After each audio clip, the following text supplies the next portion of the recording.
Hi, my name is Pete Gutwein, and today we're talking about some minor repairs to the mower. And one of them is having a dirty carburetor. We just removed the carburetor, and now we're going to go ahead and clean it up for you.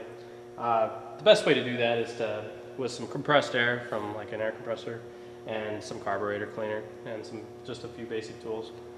Here we have our carburetor. It's awfully dirty on the outside, so we're just going to go ahead and spray it down with some carburetor cleaner.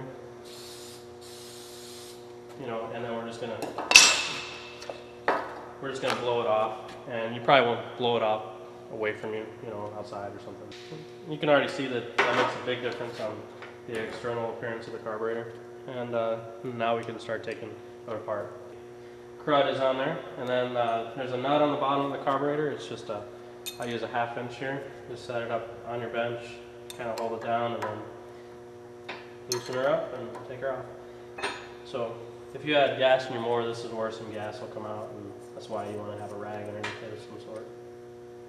So then you can see in your bowl that if there's any crud in there, there's a little bit in this stuff.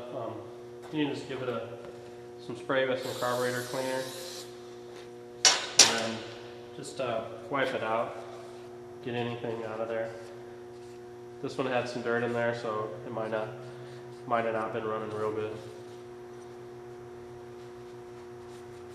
Just wipe her down real good. Try not to. It is thin aluminum, so you don't want to like manhandle it real hard. You just want to, wipe it down.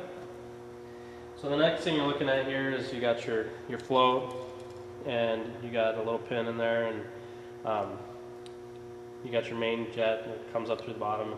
That's where most of your crud gets, is in this main jet right here. So you want to go ahead and just spray some carburetor cleaner on there, and then in your throttle right here, and then just give it a blow. Just clean it up real good. If your carburetor is really dirty, then you might need to stick it in a bath. Take the float off, and remove the pin and take the float off and stick it in a bath for like 10 minutes or so to really get all the gunk off. But this one's not too bad. It was running before it came in, but like I say, it wasn't running good, and so we're just doing a real quick cleanup. Next step would be to put it back together, and make sure your rubber ring is on here. You can buy a carburetor kit with new parts, but this one's in pretty good shape, so we're just going to go ahead and throw it back together. So put it on there. There's no front or back on this one. On a different brand, there is a front and back, but you'll have to see that when you see it. So go ahead and tighten it down, and that's basically how you clean a carburetor on a small engine.